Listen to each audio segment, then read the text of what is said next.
vamos falar sobre cenário internacional agora. Eu chamo o Wagner Iglesias, que é doutor em Sociologia, professor do Programa de Pós-Graduação e Integração da América Latina da USP. Iglesias, é sempre bom te receber por aqui. Tudo bem com você? Tudo bom, Thalita. É um prazer estar aqui também. Vamos lá, a gente tem 3 assuntos na nossa pauta. Vamos ver se a gente consegue dar conta de todos. Vamos começar falando um pouquinho sobre Espanha e Argentina. A gente começou noticiando, né, essa fala de Javier Milei num encontro do Vox ali na Espanha, né, que reuniu a nata da extrema-direita na Europa, e Javier Milei, nessa ocasião, chamou de corrupta a esposa de Pedro Sánchez, né, o que criou ali uma certa problemática diplomática entre os dois países, né? Inclusive, a Espanha chegou a falar que queria desculpas públicas, senão sancionaria a Argentina. Como você viu esse episódio? Há ainda um problema entre esses dois países? O que a gente pode esperar em relação a um incidente diplomático aí entre entre a Argentina e Espanha? Eu vou começar falando, se você me permite, sobre o evento em si. Foi um evento em Madrid, grande, com a presença de muitas lideranças da extrema-direita, principalmente da Europa, mas não apenas, né, também da América Latina. Eu acho que do Brasil alguma autoridade da extrema-direita não esteve presente, né, mas teve gente da Argentina, do Chile, de outros países também. E, na verdade, isso se deu porque tem eleição agora para o Parlamento Europeu, no dia 9 de junho, e é muito provável que em vários países do continente europeu a extrema-direita cresça em termos de votos e consiga fazer uma boa bancada no parlamento. E a estrela, que estamos vendo aí, né, a estrela, o convidado de honra desse evento, que foi organizado pelo Vox, que é o partido de extrema-direita da Espanha, a estrela foi exatamente o Javier Milei. E o Milei fez algo que é considerado, do ponto de vista da diplomacia, extremamente ofensivo, de você atacar o chefe de Estado, né, principalmente estando em visita, ainda que não fosse uma visita oficial, né, não foi uma visita ao presidente do governo da Espanha, né, mas foi uma visita de um chefe de Estado num outro país. E ele fez um ataque, não nominou, né, ele não falou exatamente, mas ele disse, olha, existem situações em que, por exemplo, a esposa de um líder político está aí sob denúncias de corrupção, de tráfico de influência, etc. E esse líder político se retira aí por 5 dias para pensar um pouco o que vai fazer da vida. E foi mais ou menos o que aconteceu. O Milei o Pedro Sánchez pediu 5 dias de licença, na verdade, para angariar apoios e poder voltar com mais força para dar continuidade ao seu governo. Esse papel que o Javier Milei faz é um papel que o ex-presidente Jair Bolsonaro fez no passado recente. Se a gente se lembrar, o Bolsonaro criticou a França, criticou a Alemanha, criticou a Venezuela, criticou a China, criticou a Argentina na época que era governada pelo Alberto Fernandes, e agora o Milei tem feito isso reiteradamente. Eu vou até pedir licença para você aqui, eu vou ler só algumas declarações que o Milei deu recentemente, nos últimos um ano e meio, em relação a chefes de Estado de outros países. Gabriel Boric, do Chile, ele disse, é uma pessoa com ideias equivocadas, porque é uma pessoa de esquerda, né? Lula, do Brasil, um esquerdista selvagem que apoia ditadores. Andrés López Obrador, do México, um ignorante. Gustavo Petro, da Colômbia, um comunista assassino. E com relação ao Pedro Sánchez, foi isso que você mencionou agora, né?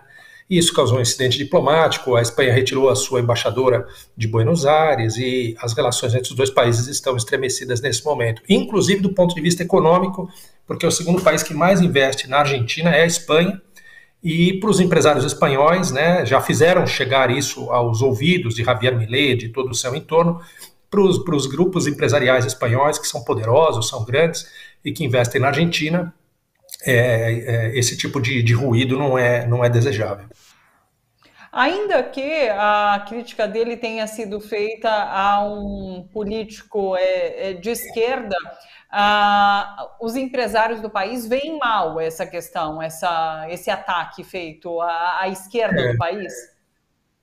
Vem mal. Agora, o que é esquerda também, né? A esquerda espanhola é uma social-democracia. Na América Latina, o presidente do governo espanhol, Pedro Sánchez, seria considerado, muito mal comparando, né? Muito mal comparando, no caso do Brasil, seria um tucano, é uma coisa assim, moderada, de centro, com algum viés para as políticas sociais, etc. Né? Mas nesse ambiente europeu que a extrema-direita cresce, o Pedro Sánchez hoje é alguém que é visto como alguém quase que de extrema esquerda, né? Inclusive o reconhecimento, eu sei que eu estou indo talvez para uma outra pauta, não sei nem se está na sua pauta, mas o reconhecimento do Estado espanhol por parte da Espanha, desculpa, do Estado palestino por parte da Espanha, da Noruega e da Irlanda, foi considerado uma afronta não só pelo governo de Israel, que já pediu para seus embaixadores nesses países retornarem a Tel Aviv, mas também pela extrema-direita europeia, né?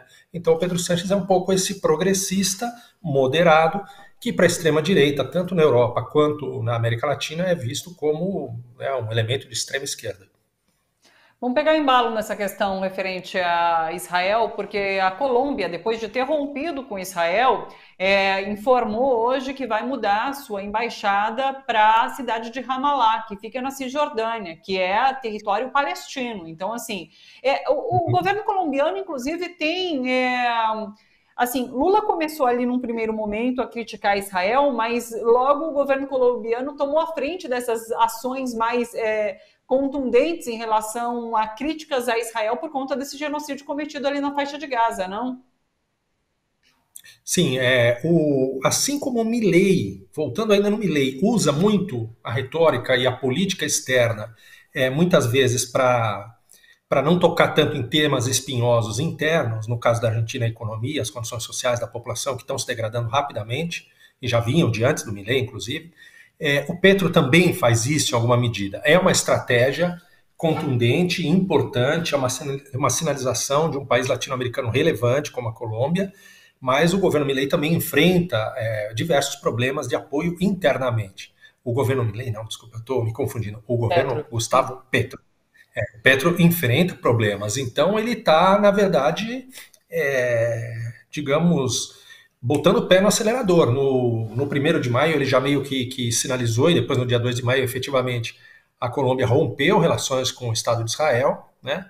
E agora foi anunciado nas últimas horas que, na verdade, a Colômbia já tem há bastante tempo uma seção consular para a Palestina junto à embaixada da Colômbia em Tel Aviv. Agora, efetivamente, vai se abrir uma embaixada em Ramallah, né, na Cisjordânia, o que é uma sinalização, junto com muitas outras que estão acontecendo nos últimos dias, essa que a gente falou de Espanha, Noruega e Irlanda, ou 143 entre 196 países das Nações Unidas que votaram pelo reconhecimento internacional da Palestina, ou o Tribunal Penal Internacional, que determinou uma ordem de prisão tanto para o Benjamin Netanyahu quanto para líderes do Hamas. Todas essas são sinalizações, são iniciativas que vão apontando para o crescente isolamento do governo Netanyahu. Eu acho que a Colômbia foi prudente nas declarações, né, quando rompe relações com Israel e quando sinaliza que vai abrir uma embaixada na Palestina. O ministro das Relações Exteriores da Colômbia disse: não é nada contra o povo israelense, nem a comunidade israelense na Colômbia. É contra o governo de Benjamin Netanyahu. Então isso ficou bastante explícito, né, essa atitude do governo Petro. Sabe que num primeiro momento, quando eu li essa notícia, eu pensei assim, o governo colombiano está, perdão da expressão, mas tá batendo em defunto, né, por conta do isolamento de Israel, realmente. Mas é algo necessário de se fazer nesse momento, como fizeram esses outros países reconhecendo a Palestina, já que Israel, mesmo isolado dessa maneira, parece dobrar a aposta ali na Palestina, ali na faixa de Gaza, né? Então tem falado sempre de forma mais contundente em relação à invasão via terrestre ali em Rafah. Esse genocídio não teve qualquer pausa, apesar desse momento que vive Israel. Lembrando que essa semana também teve a promotoria ali do Tribunal de Haia pedindo a prisão de Benjamin Netanyahu. Então, assim, é isso, o governo cada vez mais isolado, mas dobrando a aposta em relação a esse genocídio ali na faixa de Gaza, não? E dobra a aposta em relação às próprias instituições ou a inviabilidade das instituições da governança global, como, por exemplo, as próprias Nações Unidas. Há muito tempo Israel não reconhece as resoluções das Nações Unidas e Israel continua sendo um estado dos mais poderosos, dos mais fortes do mundo, principalmente porque é muito imbricado, muito relacionado com os Estados Unidos, que continua sendo o país mais importante, mais relevante e mais poderoso do mundo, né? Goste-se ou não disso, mas essa é a realidade, né? Do ponto de vista econômico, tecnológico, militar, etc, etc. Nessa questão específica da Colômbia tem uma outra coisa importante. a dizer, né? É muito simbólico também essa ruptura de relações, esse rompimento de relações, porque a Colômbia foi governada, ela tem relações diplomáticas com Israel há mais de 50 anos. E nesse período todo, a Colômbia vinha enfrentando uma guerra civil por conta, né, das Forças Armadas Revolucionárias da Colômbia, as Farc, o ELN e outros grupos de guerrilha. Né? E um parceiro estratégico importante do Estado colombiano na questão da cooperação militar, né, para o Estado fazer frente a esses grupos, sempre foi Israel. Né? Então tem muitos contratos de fornecimento de armas, de reposição de peças, de transferência de tecnologia entre Israel e a Colômbia. A Colômbia não é o único cliente de Israel na América Latina nesse sentido, tem muitos outros países que são também parceiros de Israel do ponto de vista militar, mas a Colômbia era um dos principais até esses dias. E agora, com esse rompimento, vamos ver como é que vai ficar essa relação, né? Como é que vai se dar a partir de agora a relação especificamente no âmbito militar entre esses dois países, que é muito antigo. Interessante esse ponto, sim. Vamos finalizar com o México. Então, o México passa por um processo eleitoral agora nos próximos meses, acho que em julho, né, se eu não me engano. E a gente tem a possibilidade... Não é julho? Ou quando que é, você sabe? Não, é dia 2 de junho. 2 de junho agora, acho que o outro... E tem essa possibilidade de uma mulher ser eleita presidenta, já que as duas principais candidatas são mulheres, né? Tá aí, ó, a governista Cláudia Sheinbaum e Xochitl Gálvez, que é chamada centro-direita. Ela é centro-direita mesmo? Ela é, na verdade, assim, a Sheinbaum, Cláudia Sheinbaum, ex-governadora do Distrito Federal, que é a cidade mais importante a cidade do México, né? Ela é candidata pelo Morena, que é um movimento de renovação nacional, que é liderado pelo López Obrador, pelo Partido de los Trabajadores do México e pelo Partido Verde Mexicano. Essa é uma coalizão de centro-esquerda. Na centro-direita tem os três partidos mais tradicionais da história do México. O PRI, que governou por 71 anos, Partido Revolucionário Institucional, o PAN, Partido da Ação Nacional, que é um partido de um catolicismo de direita que militou na política durante décadas, e do PRD, que é o Partido Revolucionário Democrático, que era uma divergência do PRI, né? Esse é mais ou menos o mapa. Tem um terceiro candidato, me foge o nome dele agora, mas ele é candidato por um certo movimento cidadão, é o nome. E tem vários outros candidatos, na verdade, que 7 ou 8, mas que são candidatos muito pequenos, né? Não tem relevância. E quem lidera as pesquisas são Cláudia Sheinbaum e Xochitl Gálvez, né? Mas a Cláudia Sheinbaum com mais ou menos 20 pontos de dianteira na média das principais encuestas, né? Das principais pesquisas de intenção de voto. Então realmente é isso, pela primeira vez num país como o México, que inclusive tem uma cultura que é curioso, né, entender isso, porque é uma cultura que não é muito pró-feminista, né, mas pela primeira vez o México vai ter uma presidente ou uma presidenta mulher. A Cláudia Sheinbaum é uma mulher feminista que defende pautas feministas? Você saberia nos dizer? Ela não tem o carisma, por exemplo, do López Obrador, que digamos é o padrinho da candidatura dela.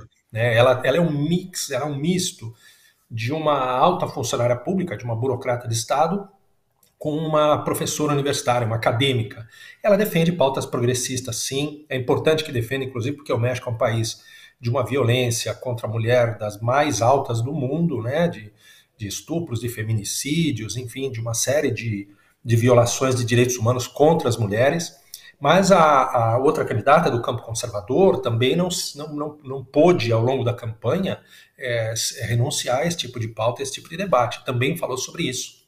Né? Então, eu acho que do ponto de vista de médio prazo, o que vai acontecer nos próximos anos do México, tendo uma mulher na presidência da República, eu acho que vai ser importante do ponto de vista de uma mudança cultural daquele país em relação especificamente a essa questão. Agora, o México tem muitos outros problemas, né? Além da violência contra a mulher, tem a violência num sentido geral, né? O país, muitos territórios no México são dominados por grupos de narcotraficantes, né, pelos cartéis da droga. O México é um país que ainda continua expulsando gente para tentar a vida nos Estados Unidos. Já aconteceu muito mais nos últimos 20, 30 anos, mas ainda há mexicanos pobres tentando entrar nos Estados Unidos.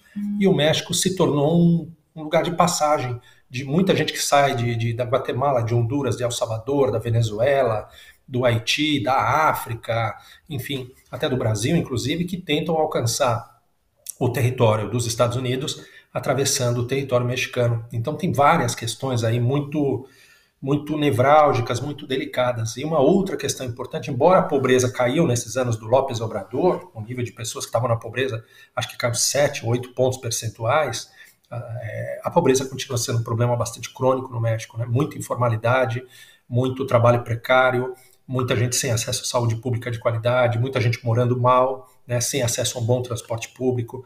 Então, o país tem aí muitos desafios e uma dessas duas candidatas vai ser a pessoa que vai ter que lidar com tudo isso nesses próximos anos. São 6 anos de mandato no México. 6 anos, né? Aliás, essas imagens são do último debate político que aconteceu ali no país, com os 3 principais, então, candidatos. E é isso. Giro completo. Conseguimos cumprir essa pauta aí com esses 3 assuntos. Iglesias, muito obrigada, viu, pela sua disponibilidade aqui com a gente. Voltamos a nos encontrar. Um beijo para você. Até a próxima. Um beijo, muito obrigado. Até mais. Até.